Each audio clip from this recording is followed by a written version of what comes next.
Bismillahir Rahmanir Rahim. Alhamdulillahi Rabbil Alameen. Wassalatu wassalamu ala nabiyyina Muhammad wa ala ali baytihi at-tayyibin at-tahirin. Assalamu alaikum. Today I would like to share with you the importance of Salah in Islam. Salah is the second pillar and one of the most important pillars of Islam. Salah is the key to Islam. Salah is the ibadah or worship. In our lives we have many duties that we do, like school, jobs, and other sort of activities. And when we are doing these things, we forget Allah and that we are His servants. Allah doesn't want us to forget that we are His servants and also why we're here in this universe. That's the purpose of Salah and why Allah made Salah.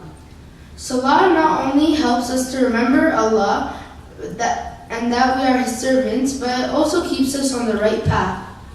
It helps us from not doing bad, from disobedience of Allah, and as well as Salah makes us clean and healthy, and also gets us closer to Allah.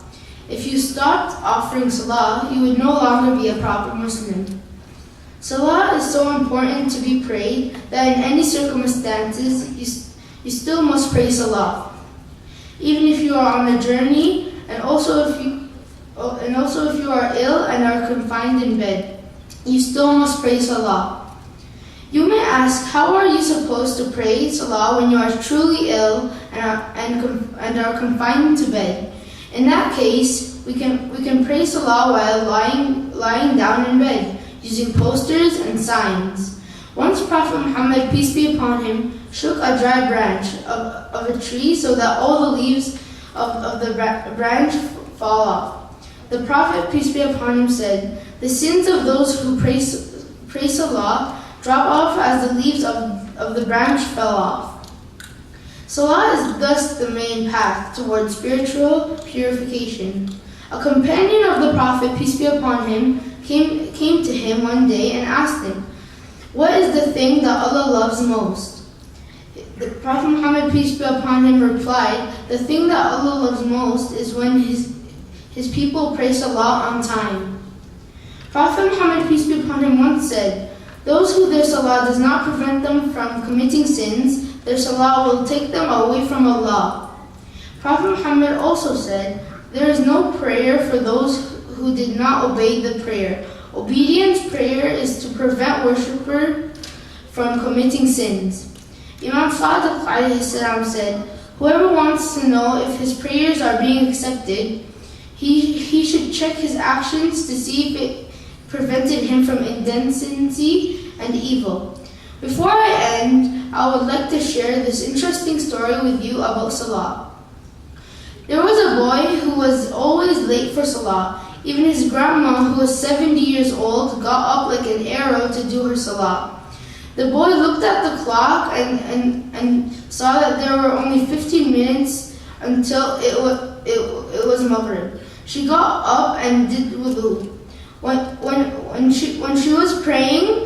he was praying, he did tasbih and salah at the same time. So he went down to sujood and he saw people running left and right, people with their heads in their knees. So he found out that it was the day of judgment. He was asking people if his name was called out for his deeds to be weighed. The people were too scared to answer. Then he heard his name. The people split into two groups and made a pathway. Then two angels took him to the center.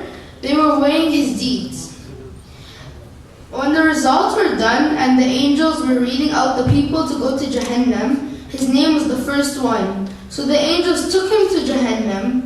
He was screaming all the good things he did, but he was getting closer and closer to Jahannam. Then when they got to the edge of Jahannam, one of the angels pushed him in. The boy was screaming. He fell 3 feet and a man pulled him out. The boy asked the man, "Who are you?" The man said, "I'm your Salat." The boy asked, "Why were you late to save me?" The man said, "Because you were late to pray me, so I was late to save you." The boy got up from sujood and he heard the adhan for Maghrib and he jumped up to start his Salah.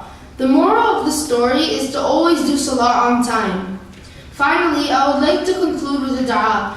May Allah strengthen our determination in performing our salah, and may we grow closer and closer to our Creator through salah. Wassalamu alaikum.